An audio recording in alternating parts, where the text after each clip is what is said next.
बध मन अधिलाल वासुदेव बध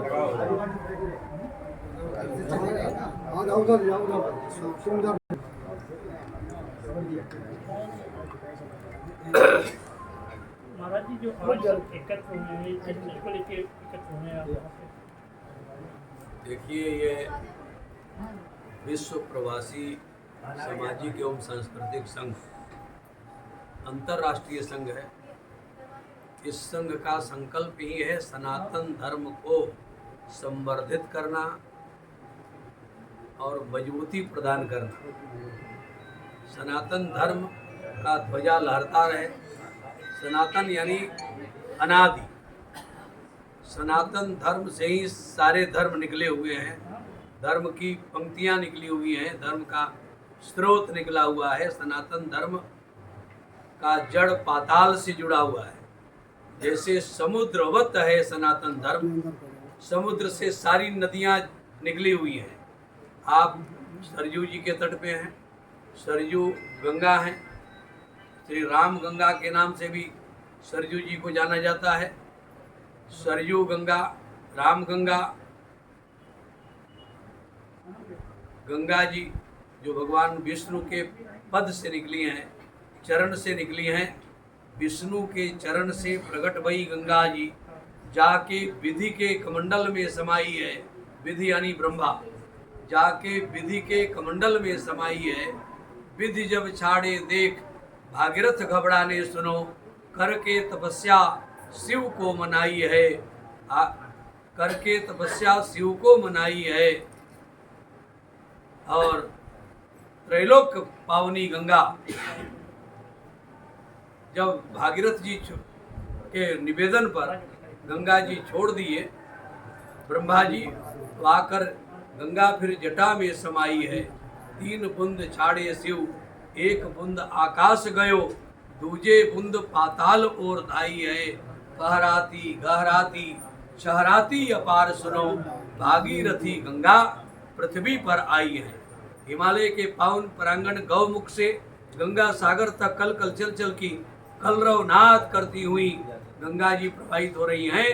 आज वही गंगा हमारे सामने हैं जिनकी हम पूजा कर रहे हैं। गंगा जी के शास्त्र कहता है गंगे तव दर्शनात् मुक्ति। गंगा जी के दर्शन करने मात्र से जीव का कल्याण हो जाता है, मुक्ति मिल जाती है। जिस मुक्ति के लिए बड़े बड़े योगी यति सती रति सब योग यज्ञ तप अनुष्ठान करते हैं, वो गंगा जी का दर्शन करने मात्र से जीव की मुक्ति हो जाती है, कृतकृत्य हो जाता है, आह्लादित हो जाता है। वो गंगा जी आज सामने हैं। हमारा अभियान विश्व प्रवासी संघ के माध्यम से सनातन धर्म का ध्वजा लहराने का है, जिसमें मूल रूप से सनातन धर्म को संवर्धित और संरक्षित करने के लिए गीता, गंगा, गायत्री और गौ ये अपने जीवन की उत्कृष्टता की ओर है कि हम गीता, गंगा, गायत्री, गौ और श्रीमद् भागवत गीता और गौ तुलसी से रहित कोई भी भगवान विष्णु की पूजा नहीं संपादित की जा सकती है। इसलिए तुलसी में 3 अक्षर हैं।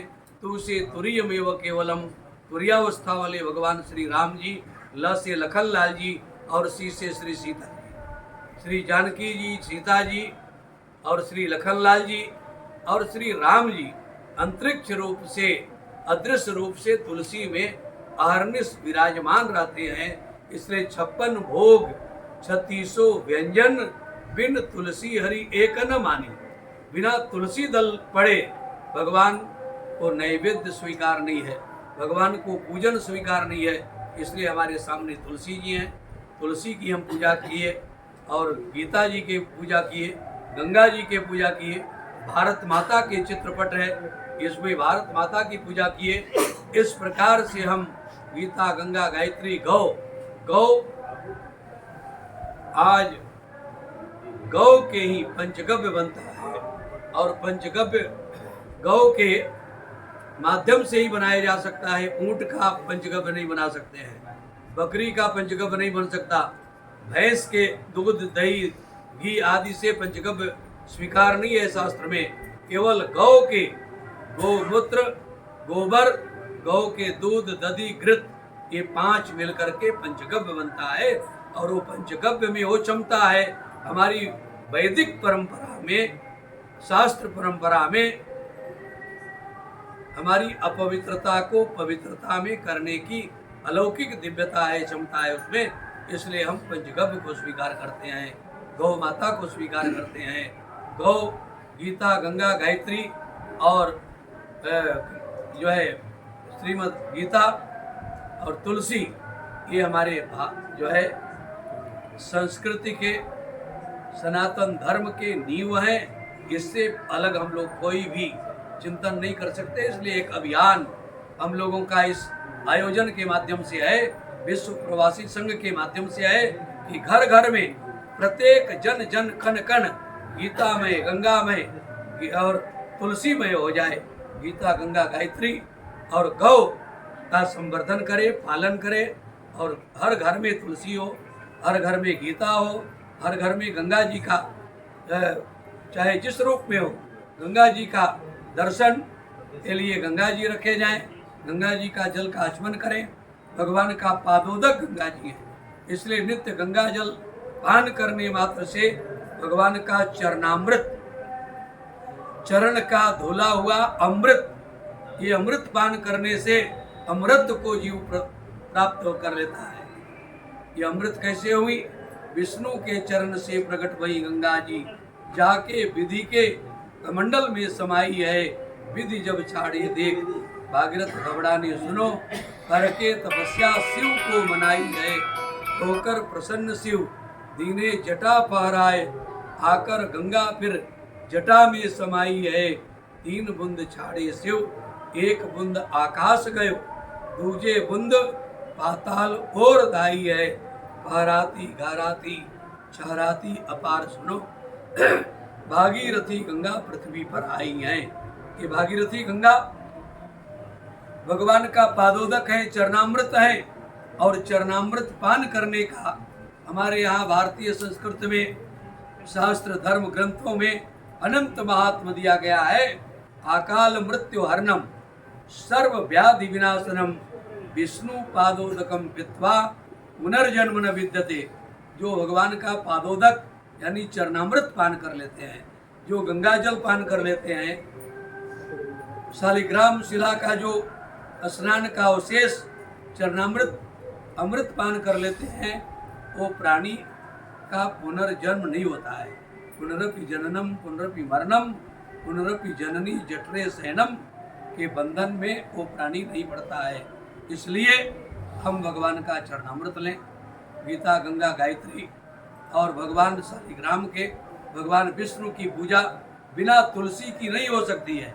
सारी सामग्री आप संसार भर के सारी सामग्री प्रस्तुत कर दीजिए, लेकिन जब तक तुलसी दल अर्पण न हो, तुलसी स्पर्श न हो, तब तक वो पूजन साहित्य भगवान विष्णु को स्वीकार नहीं है। इसलिए हम तुलसी सामने रखे हैं।